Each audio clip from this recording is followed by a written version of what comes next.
Hola, ¿qué tal? Mi nombre es Erika Arroyo, soy licenciada en Ciencias de la Educación. Tengo también una carrera técnica en quirofísica, que es una especie de rehabilitación con las manos. Tomé un curso de coaching ontológico, tengo una certificación en descodificación biológica y un diplomado de medicina germánica basado en las 5 leyes del Dr. Hammer. Y todo esto es contenido del emprendimiento que realicé hace 15 años, un emprendimiento que me ha llenado la vida de retos, de aprendizajes, y por motivos personales fue que tuve que aprender de finanzas, porque fallece mi papá, yo entro en un caos emocional, se para mi vida, todos mis proyectos, todo lo que yo tenía planeado, no sé qué hacer y bueno, el destino me llevó a la industria multinivel, en donde aprendí que para tener éxito en los negocios o en las finanzas había que seguir un camino específico y aprender ciertas cosas que no nos enseñan en la educación académica tradicional. Entonces, de hecho, también platicaba con un amigo, un cliente que es financiero, de reconocimiento, y justamente eso hacíamos ese comentario, que ni las personas que estudian negocios realmente salen con las herramientas para poner un negocio, porque están educadas para tener el conocimiento para guiar a un negocio, pero no te da las herramientas para tú establecer un negocio necesariamente. Entonces, pues todo esto lo aprendí yo a base de prueba y error, con fracasos, con aprendizajes. Y no fue hasta que llegué al multinivel que empecé a aprender que había ciertas cosas y ciertos conocimientos específicos que había que aplicar para poder tener un camino con éxito. Entonces, después de esto aprendí la base en el multinivel, que para mí fue una escuela, y que era mantenerse, lo principal era mantenerse educándose constantemente. Entonces, de ahí pues que a mí me nace la inquietud de empezar a compartir no nada más mi experiencia como emprendedora, sino también estos conocimientos que normalmente no se aprenden en una escuela tradicional y que son básicos, como el tema de la inteligencia emocional cuando emprendes, la psicología del dinero y bueno, las cuestiones técnicas del dinero, ¿no? Entonces, hoy en día por eso me dedico a compartir lo que yo voy aprendiendo, lo que yo voy experimentando, porque creo que es crucial. Porque si bien no todo el mundo está hecho para emprender y no todo el mundo tiene la madera que requiere el emprendimiento, finalmente sí hay ciertos caminos que te pueden llevar a la libertad financiera sin necesariamente poner un negocio, ¿no? Pero hay que hacer ciertas cosas. Entonces, de ahí es que me nace la inquietud, porque a mí nadie me lo enseñó y lo considero crucial en el crecimiento del ser humano. ¿Por qué las finanzas personales tienen una importancia relevante en nuestra vida diaria? Bueno, pues porque las finanzas tienen dos aspectos. El aspecto técnico, que implica conocimientos, herramientas e instrumentos indicados para lograr unas finanzas sanas, y para ello implica que yo requiero cierta educación. Esta educación no se da, por lo general, en la academia tradicional. Entonces es conocimiento que tenemos que adquirir por nuestra cuenta, lo que significa que me tengo que volver una persona autodidacta. Entonces, si yo no soy una persona autodidacta, me va a costar un poquito de trabajo educarme constantemente, pero si yo le meto educación diaria, entonces se va a ver reflejado en mis finanzas. Hay que considerar que el tema del conocimiento es como el tema de la alimentación para el cuerpo. El conocimiento es para la mente lo que la alimentación es para el cuerpo. Es decir, si yo le meto conocimiento que me ayude a crecer, que me dé las herramientas indicadas, mis decisiones van a ir basadas tomando en cuenta ese conocimiento. Si yo le meto un conocimiento que digamos fuese como la comida chatarra, pues también me va a dar ciertos resultados, ¿no? Entonces, el conocimiento es lo que va a determinar si mis finanzas son sanas o si voy a andar yo sobreviviendo en la vida. Entonces, por eso es importante hacerlo diario, ¿sí? Porque de esta manera yo voy a poder crear un estilo de vida en donde yo pueda disfrutar, pueda tener una calidad de vida plena, a estar sobreviviendo a lo largo de la vida, ¿no? Estar pagando deudas, estar correteado por el banco o por amigos que les debo o porque no puedo comprar. Entonces, estar sufriendo por el dinero, eso es sobrevivencia, ¿sale? Y por otro lado, está el aspecto del desarrollo personal, en donde hay que tomar en cuenta que todos, absolutamente todos, tenemos una programación mental, un patrón financiero, un patrón emocional también respecto al dinero, que está basado en nuestras experiencias, que está basado en nuestros antecedentes familiares, de lo que nos enseñaron, lo que nos dijeron, lo que escuchamos, lo que experimentamos respecto al dinero.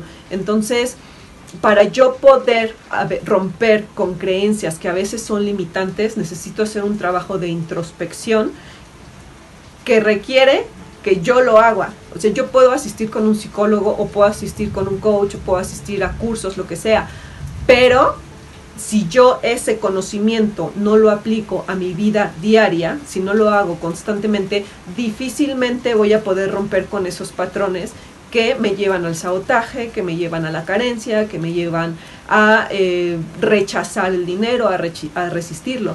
Entonces, pues requiere de un trabajo mío hacia adentro que nadie más puede hacer por mí. Ambos aspectos, tanto el técnico como el de desarrollo personal, la finalidad es que yo pueda construir finanzas sanas. ¿Cuál es la importancia de conocer finanzas personales desde edades tempranas? Bueno, pues hay que comprender que el día de hoy ya no existe este tema de la jubilación, este tema de las pensiones, y que ya esta idea de entrar a trabajar a una empresa porque dentro de determinado tiempo, 50, 60 años, vas a poder tener tu jubilación y vivir de ello, pues en realidad ya no existe. Entonces, en la medida en la que tú te eduques financieramente lo antes posible, pues vas a tener mayor probabilidad, no nada más de generar una pensión y una jubilación por tu cuenta, sino de crearla mucho antes de las edades que se estipulaban, ¿no? No tendrías por qué esperarte hasta los 50, hasta los 60 años. En la medida en la que tú comiences más temprano, pues más oportunidad tienes de que al invertir en un instrumento de inversión que no se genera como si fueran pasteles, tú vas a poder meter tu dinero y vas a tener muchísimo más campo de vida para generar rendimientos en donde a determinada edad tú ya estés jubilado y que no tenga que ser lo que te habían estipulado, ¿no? Entonces esas serían las principales ventajas de educarte financieramente, comprendiendo también que el tema de la educación financiera no es algo que se desarrolle de la noche a la mañana. El tema de las finanzas es como el deporte, es algo que tienes que trabajar diario, es algo que te implica desarrollar habilidades, conocimientos, técnicas, ir restableciendo relaciones, un montón de cosas. Entonces no es algo que se genere rápidamente, por lo tanto vas a tener que trabajar cierto tiempo, pero entre más temprano empieces, pues más rápido vas a poder alcanzar tu objetivo financiero. ¿Cuál es el impacto del conocimiento de las finanzas en nuestras vidas? Bueno, pues creo que esta es una pregunta que se responde de manera muy individual. ¿Por qué? Porque como seres humanos trabajamos bajo mapas mentales. ¿Qué quiere decir esto? Los mapas mentales es la percepción que nosotros tenemos de la vida y cada quien tiene una percepción diferente. Esta percepción va a influir en el concepto que nosotros tengamos de finanzas, de dinero, de rico, de riqueza, de pobre, de pobreza, de capitalismo, etcétera, etcétera. Todo lo que esté relacionado con el dinero está influido por este concepto que yo tengo, que adopté en algún momento de mi vida porque fue lo que me dijeron, porque fue lo que aprendí, porque fue lo que vi en mi familia, en mi sociedad, en mi casa, en mi trabajo, etcétera, etcétera, ¿sale?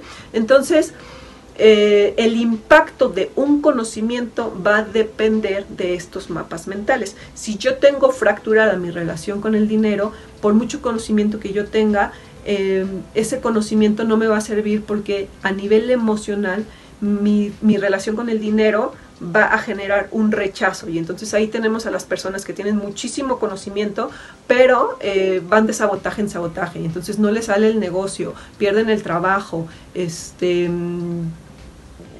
les roban el dinero, les quitan la herencia, etcétera, etcétera, ¿no? Entonces tienen mucho conocimiento, pero a nivel emocional está fracturada su relación con el dinero.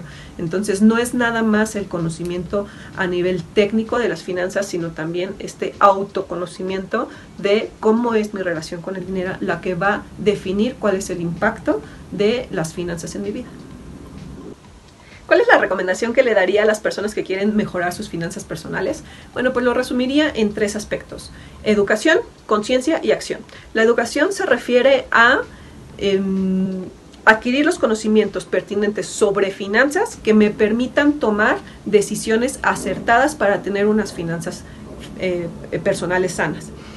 La educación también la vamos a llevar al aspecto del desarrollo personal para yo entender cómo funciono yo como ser humano, cómo funciona mi mente, cómo funcionan mis emociones, y que ese conjunto hace que yo tome decisiones respecto al dinero.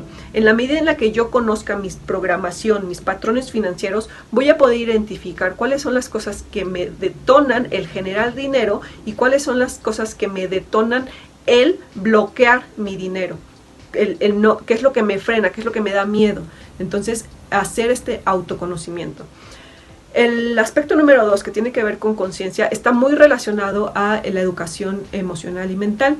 Esto lo comento porque en consultas muchas veces llega la gente y quiere trabajar este aspecto personal, pero no se quiere meter en la parte mecánica de aprender qué es una inversión, cómo invertir, qué es las finanzas, todo este aspecto que a lo mejor no es importante el concepto de finanzas, pero sí conocer los instrumentos financieros. Entonces no se quieren meter en ese aspecto, y así, por mucho que trabajen, aunque sea el 80% el aspecto personal, lo que más pesa en mi transformación financiera, si yo no le doy importancia al 20% de la mecánica, de saber dónde aplicar de manera eficiente, pues no va a haber realmente una transformación, porque el tema de la educación emocional a nivel finanzas únicamente me sirve para tomar conciencia, pero si esa conciencia yo no sé dónde aplicarla, pues evidentemente no voy a poder generar esa transformación que estoy buscando, y me voy a mantener en el loop de el desarrollo personal, en donde sí creo mucho en la abundancia, pero realmente a nivel materia no estoy generando nada. Y finalmente, el tercer aspecto está relacionado con los otros dos, es decir, yo tomo conciencia. ¿Para qué? Para llevar a la acción. ¿Cuál es la acción? Aplicar en el conocimiento financiero. Entonces, si yo tomo conciencia, pero no aplico, difícilmente mi vida financiera va a cambiar. Entonces, tomar en cuenta estos 3 aspectos: educación, conciencia y llevar a la acción. ¿Por qué creo que es importante que los jóvenes en situación de vulnerabilidad se eduquen financieramente? Muy sencillo, para quitarles la vulnerabilidad. El tema de la vulnerabilidad se da cuando una persona tiene mayor conocimiento de mí que yo de mí mismo. Por lo tanto, utiliza el conocimiento que tiene de mí para manipularme y para controlarme. ¿Cómo puedo yo reducir esa vulnerabilidad? A través de la educación. Y aquí hemos visto que la educación financiera no nada más va enfocada en el tema técnico de aprender qué son las finanzas, qué es una inversión, etcétera, etcétera, sino que también va de la mano con el tema del desarrollo personal, en donde me va a ayudar a crecer mi autoestima, en donde me va a ayudar a saber decidir y generar dinero desde mi autenticidad, desde mi esencia, porque en la medida en la que yo identifique que estoy generando desde mi carencia, puedo caer en situaciones que ponen en riesgo mi vida. Entonces, si yo me educo financieramente, reduzco esa vulnerabilidad. Por otro lado, si yo tengo los conocimientos para poder generar por mí mismo, eso también va a darme la confianza para no depender de terceros, para yo poder sobrevivir y realizar lo que yo quiera en la vida. Entonces, si yo sé cómo generar dinero y hacerlo crecer y vivir en el estilo de vida que yo quiera, voy a reducir también el riesgo de la manipulación de depender de otros para generar ese dinero. Es decir, en corto, me da la oportunidad de ser libre y de decidir con base en este conocimiento y no con base en lo que me ofrezcan, en lo que me quede, en el no hay de otra porque necesito sobrevivir. Entonces, el conocimiento le da básicamente libertad y sobre todo control sobre su vida para empoderarse y tomar decisiones acertadas. ¿Cuáles son los principales errores que la gente comete en el manejo de sus finanzas personales? Bueno, pues diría que el mayor error es la falta de educación. porque la falta de educación hace que ni siquiera podamos llegar al grado de manejo de finanzas personales, porque no existe el interés de manejar las finanzas personales. El manejo de las finanzas está relacionado con la administración financiera, pero si a mí no me interesa el tema de finanzas, si no me interesa educarme en eso, muchísimo menos me voy a tomar el tiempo de generar el hábito para administrarlo adecuadamente. Y bueno, pues evidentemente esa falta de administración de ingresos y gastos va a generar que tampoco yo tenga el hábito de ahorrar y mucho menos de invertir. ¿Por qué esto es importante? Pues porque al final no se trata nada más de tener un dinero, sino de que yo sepa de qué manera, en qué instrumentos y cuáles son las habilidades que requiero para hacer crecer ese dinero. Y entonces de esta manera yo no depender de mis fuentes de ingreso, que nada más sea una, sino tener varias en distintas industrias para que si llega el colapso en alguna de ellas, bueno, yo pueda tener el respaldo en alguna otra. Entonces, concluiría que el mayor error es el tema de la educación y el desinterés. ¿Cómo motivar para que la gente aprenda sobre finanzas personales y tome medidas para mejorar su situación financiera? Pues no creo que el tema vaya en una cuestión de motivación. La motivación es intrínseca y si alguien no tiene ese motor interno va a ser muy difícil que logre una transformación real. Si yo cedo esa motivación hacia alguien externo, no va a ser duradera porque va a depender de esa motivación externa el que yo me mueva. Ahora, la motivación externa, necesitar una motivación externa es una postura victimizada y tomadora, en donde requiero los recursos, la energía, el tiempo de la otra persona para yo poder tomar acción en mi vida. Entonces, creo que más que un tema de motivación es el hecho de hacer una contribución para que se tome conciencia de la importancia de las finanzas personales, al menos por un tema de sobrevivencia, ¿no? De interesarme en este tema para poder tener una calidad de vida digna. Y una vez que haya esta toma de conciencia, entonces enseñar a la gente a tomar acciones desde la responsabilidad, ¿no? No es decir, necesito mejorar mi vida financiera, le voy a exigir al gobierno, le voy a exigir a mi marido, le voy a exigir... No, se trata de hacer esta toma de conciencia para decir, ¿cuáles son las acciones que yo voy a tomar para que eso vaya mejorando, ¿no? Me voy a educar, voy a invertir aquí, voy a invertir allá, voy a ahorrar, ¿qué es lo que voy a comenzar? Voy a dejar de gastar, voy a dejar de comprar esto, ¿sí me explico? Entonces, en la medida en la que se haga esta toma de conciencia con responsabilidad, entonces la gente va a comenzar a transformar su vida. Pero no podemos esperar que alguien externo venga y saque los pompones y me eche porras, porque eso es temporal. Tiene que haber una especie de madurez interna para yo decir, necesito hacer algo con mi vida y necesito transformarla. Y entonces comprometerme para poder comenzar a hacerlo. ¿Qué papel juegan las emociones dentro de nuestras decisiones financieras y cómo manejar las emociones de manera efectiva? Ok, bueno, pues las emociones juegan un papel crucial. La neurocientífica Perkan Dance, que trabajó en el Instituto Nacional de Salud Mental de los Estados Unidos, durante 12 años realizó una investigación respecto a las emociones y logró identificar que unas cosas que se llaman neuropéptidos o péptidos, que son unas cadenas de aminoácido que se incrustan en los receptores de las células, juegan el papel de mensajeros entre la mente y el cuerpo, y que estos mensajeros se encuentran en todo el cuerpo. Entonces, estos mensajeros reaccionan o se estimulan, se generan, se producen a partir de las experiencias de vida del individuo. Es decir, que no hay una separación entre lo que vive el individuo y lo que está sucediendo dentro de su organismo. Y estos bioquímicos los denominaron los bioquímicos de la emoción. Y estos son los que llevan a la persona a tomar una decisión basado en estos bioquímicos. Entonces, ¿por qué esto es importante? Porque dependiendo de la cantidad del bioquímico que yo tenga en mi cuerpo, es lo que me va a impulsar a tomar una decisión. El bioquímico de la tristeza es diferente al bioquímico del enojo, al bioquímico de la alegría. Entonces, en la medida, en la cantidad que yo tenga cierto bioquímico es lo que me va a impulsar a tomar una decisión.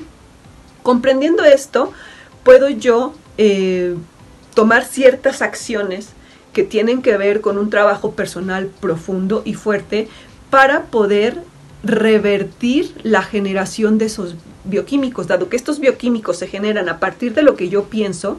Si yo pienso que estoy sin dinero, si yo pienso que soy un fracasado, si yo pienso cosas negativas respecto al dinero, se van a estar segregando en mi cuerpo los bioquímicos correspondientes a estas emociones. Por lo tanto, el trabajo para poder manejar de manera efectiva estas emociones consiste en tomar conciencia de qué es lo que yo pienso y siento respecto al dinero, respecto a mi situación actual, respecto a mí, qué es lo que me digo, qué es lo que percibo de mí, qué es lo que percibo. En la medida en la que yo tome conciencia de todos estos sentires, entonces voy a poder modificar mi bioquímica, porque una vez que yo sea consciente, entonces tengo la posibilidad de cambiar ese pensamiento en cuestión de segundos, para si yo pienso soy un fracasado, en cuestión de segundos decir soy el más exitoso. Y entonces en la medida en la que yo piense que soy el más exitoso, tengo que pensarlo una y otra vez hasta que empiece realmente a sentirlo, aunque no lo sienta realmente. ¿Por qué? Porque en la medida en la que yo lo genere bioquímicamente, mi cuerpo entonces se va a empezar a alimentar de ese bioquímico y poco a poco mi estado de ánimo va a comenzar a cambiar, y en la medida en la que mi estado de ánimo comienza a cambiar, entonces yo voy a poder tomar decisiones hacia el otro camino. En lugar de tomar, si yo me siento un fracasado, entonces en lugar de tirarme al sillón a llorar, a compadecerme, etcétera, etcétera, y cambio la mentalidad de no, yo lo puedo, soy muy exitoso, entonces se genera el bioquímico que me da el motivador para decir, ¿sabes qué? Yo lo puedo, entonces voy a intentarlo una vez más. O sí, perdí el dinero, pero eso no me hace un fracasado, me hizo aprender. Entonces, ese es el papel que juegan las emociones, así de cruciales. Es una cuestión no nada más holística, es un tema bioquímico que juega un papel crucial dentro de nuestras decisiones. ¿Cómo puede el conocimiento financiero ayudarme a planificar y alcanzar mis metas a largo plazo? Bueno, pues el conocimiento me va a dar la información apropiada para yo tomar las decisiones adecuadas correspondientes a mi objetivo. Es decir, me va a ayudar a definir cómo debo de generar el dinero, a través de qué vehículo financiero, cuál es el mejor instrumento de inversión, el plazo de inversión, la institución en la que debo invertir. Pero hay que considerar dos cuestiones importantes. Número uno, que el conocimiento sin acción no produce ningún resultado. Entonces, ese conocimiento lo debo de llevar primero a una planificación que requiere establecer un presupuesto, requiere establecer una administración, requiere establecer una temporalidad de cómo, cuándo es que yo quiero lograr mis objetivos. Ahora, para esto hay que considerar el otro aspecto, que es que tengo que tomar en cuenta cuál es mi perfil de inversionista, si soy conservador, si soy moderado, si soy arriesgado, en cuánto tiempo quiero alcanzar mi meta, en cuál es mi perfil de comprador y de ahorrador, o sea, de gastador y de ahorrador, si yo gasto, si soy un gastalón o si soy un ahorrador compulsivo, por ejemplo, y de nuestra personalidad. Entonces, estas variables son las que van a definir la mejor estrategia para poder alcanzar una meta. No existe una receta perfecta y única, siempre tiene que ser moldeada de acuerdo al perfil de la persona que quiere alcanzar el objetivo. ¿Qué le regalaría a México? Pues creo que aquí me remonto a una frase que dice, no sé quién la dijo, pero dice: si quieres que la pobreza en tu país se acabe, deja de ser uno de ellos, ¿no? Entonces, yo creo que eso es el mayor regalo que un ciudadano le puede hacer a su país, que es dejar de ser parte del problema y convertirse en parte de la solución. Y la solución no significa que te tengas que hacer cargo de las personas, que tengas que hacer cargo de la solución. Digo que está muy padre, ¿no? Por ejemplo, todo lo que estamos haciendo aquí en Fundación Galar Jiménez, creo que es parte de esa contribución que estamos haciendo a nivel social. Sin embargo, creo que para poder hacer eso, se tiene que comenzar con uno mismo, ¿no? Entonces yo creo que la mayor aportación es yo estarme enfocando en mejorar día con día el tema de mis finanzas, el estar creciendo, el estar estudiando para producir resultados, que eso es en lo que baso mi filosofía de vida, y que con base en esos resultados yo pueda generar una experiencia que pueda compartir a mayor personas para que pues se vaya haciendo como una bolita de nieve en donde se vaya sumando, ¿no? Ya es una persona que está mejor, bueno, ya somos 2, ahora somos 3 y así nos vamos agrandando para ir mejorando esta sociedad.